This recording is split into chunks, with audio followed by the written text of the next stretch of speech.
आपने वो ट्विटर पे वो पोस्ट देखे जिसमें कहा जा रहा है कि कॉन्स्टिट्यूशन क्लब में के चुनाव में ईवीएम नहीं थी, नहीं ईवीएम नहीं थी, और एक और चीज है, आदेश यही है, आदेश क्या है, उम्मीदवार हार गया उसमें। नहीं, मेरा कोई उम्मीदवार नहीं था, ना मेरा कोई उम्मीदवार है, मैं हूं भाई हूं, चिंता मत कर। नहीं 3 वोट जो हैं वो गलत हुए, हाँ, जिसको लेकर शिकायत हुई है।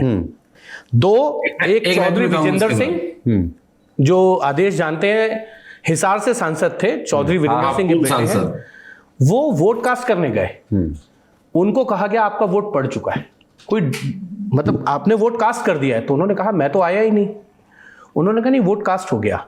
एक बीएसपी के पूर्व सांसद हैं राज्यसभा से, राजा राम, उनके साथ भी यही घटना हुई।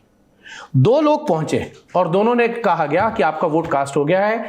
बहस हुई बहुत लंबी तीनों पक्षों में, क्योंकि जो चुनाव अधिकारी हैं वो राजीव प्रताप रूडी का पैनल और संजीव बालियान का।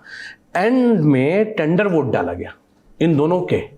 टेंडर वोट ये होता है जब मैच टाई हो जाए, यानी दोनों ही पक्ष एक लेवल पे आ जाएं, उसमें वो 2 वोट निर्णायक भूमिका में होंगे। तो आप सोचिए कि वहां अगर फेक वोट पड़ रहे हैं तो बाहर देश में क्या होगा कि दोनों पूर्व सांसद। अच्छा, ये तीसरा एक और उदाहरण से कह सकते हैं कि एक और उदाहरण दे रहा हूं कुलदीप, बड़ा इंटरेस्टिंग है। बीजेपी के सांसद हैं सौमित्र खान, उनका पोस्टल बैलेट हो गया।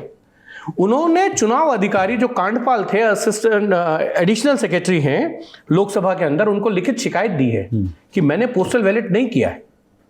उनका पोस्टल बैलेट डल गया और उसी शिकायत के आधार पर संजीव बालियान ने लोकसभा स्पीकर को जाके पत्र दिया कि ये क्या है।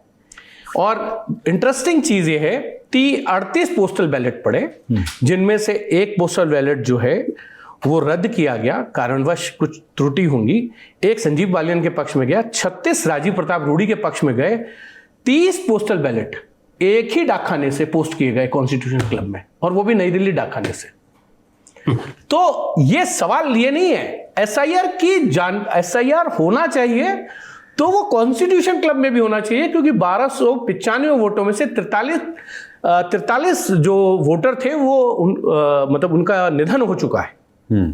अगर ये लिस्ट वहां पे भी अपडेट नहीं हुई तो इतनी बड़ी लिस्ट को अपडेट करना और उसमें सारी चीजें, इसीलिए ये सारी चीजें होती हैं। आदेश जी कुछ जोड़ना चाह रहे थे संक्षेप में, क्योंकि भाई आप ऐसा विपक्ष को बीजेपी के 2 नेताओं में से चुनना था, और ऐसा कहा जा रहा है कि साहब राजीव प्रताप रूडी को इसलिए चुन लिया गया क्योंकि एक तो वो एलीट हैं और विपक्ष को एलीट लोग पसंद आते हैं, और दूसरा इसलिए कि संजीव बालियान पे बीजेपी आला कमान के उनके सर पे हाथ रखा था। तो नहीं कुलदीप जी, पहली बात तो ये है कि कॉन्स्टिट्यूशन क्लब से चुनाव आयोग की दूरी मुझे लगता है वॉकिंग डिस्टेंस पे है, तो उन्हें पहले ही एसआईआर वहां लागू करना चाहिए था। और जिसकी बात तो हिमांशु कर रहे थे, लोकसभा स्पीकर सेक्रेटरीट करेगा।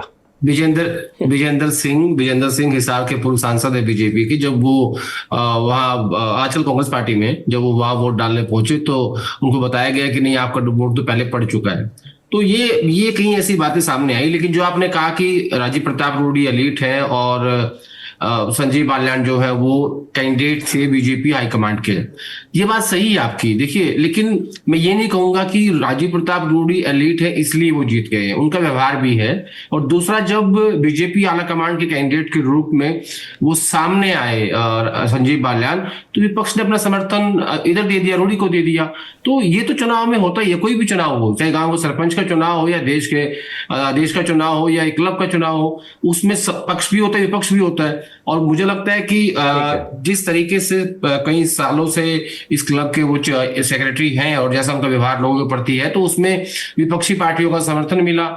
और मैं तो ये कहूंगा कि संसद के अंदर 2 ही पायलट हैं, राजीव प्रताप रूडी हैं जो आजकल इंडिगो की फ्लाइट उड़ाते हैं, और दूसरे पायलट राहुल गांधी हैं जो आजकल कमर्शियल फ्लाइट नहीं उड़ाते, उनका लाइसेंस रिन्यू नहीं हुआ 2019 के बाद से।